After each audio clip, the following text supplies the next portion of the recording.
નવરચિત વાવથરા જિલ્લામાં ભારતીય મજદૂર સંઘ બીએમએસની પ્રથમ જિલ્લા કારોબારી બેઠક થરાદ ખાતે યોજાઈ હતી। બેઠકમાં જિલ્લાના સંગઠનને વધુ મજબૂત બનાવવા માટે વિવિધ હોદ્દેદારોની નિમણૂક કરવામાં આવી હતી। ઉત્તર ગુજરાતના પ્રભારી બાબુસિંહ ગોહિલ તેમજ બનાસકાંઠા જિલ્લા પ્રમુખ અમૃતભાઈ જુડાલના અધ્યક્ષસ્થાને યોજાયેલી બેઠકમાં જિલ્લાના વિવિધ વિસ્તારોમાંથી કાર્યકરો અને યુનિયનના પ્રતિનિધિઓ મોટી સંખ્યામાં હાજર રહ્યા હતા।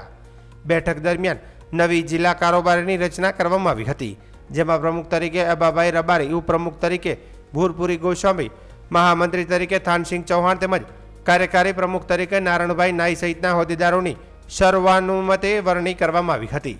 કારોબારી બેઠકમાં એસટી કર્મચારીઓ, ઓટો રિક્ષા ચાલકો સહિત વિવિધ ક્ષેત્રોની યુનિયનના પ્રતિનિધિઓ જોડાયા હતા। બેઠકમાં શ્રમિકોના હિતોની રક્ષા, સંગઠનના વિસ્તરણ અને કર્મચારીઓના પક્ષોના નિરાકરણ અંગે ચર્ચા કરવામાં આવી હતી। આ પ્રસંગે ભારતીય મજદૂર સંઘના આગેવાનોએ જણાવ્યું હતું કે આઉટસોર્સિંગ પદ્ધતિ હેઠળ ફરજ બજાવતા કર્મચારીઓના હિતોની સુરક્ષા માટે સંગઠન સતત તેમની સાથે ઊભું રહેશે અને તેમના પ્રશ્નોના ઉકેલ માટે જરૂરી રજૂઆતો તથા લડત ચલાવવામાં આવશે। બેઠકના અંતે સંગઠનને જિલ્લામાં વધુ મજબૂત બનાવવા અને શ્રમિક વર્ગના કલ્યાણ માટે સંકલ્પ વ્યક્ત કરવામાં આવ્યો હતો।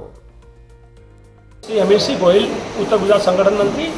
વાવથરા જિલ્લાનો જે નવીન રચના કરી એમાં શ્રમિકોને, નાના કર્મચારીઓને કોઈ પણ અન્યાય ના થાય, કોઈ પણ ડિપાર્ટમેન્ટના હોય અન્યાય ના થાય એના માટે ભારતીય મજદૂર સંઘની રચના કરવામાં આવી છે અને એમાં જે જવાબદારીઓ હોપી છે એમના સાથે રહી અને કોઈ પણ અન્યાય ના થાય એના માટે હું જવાબદારી લઉં છું।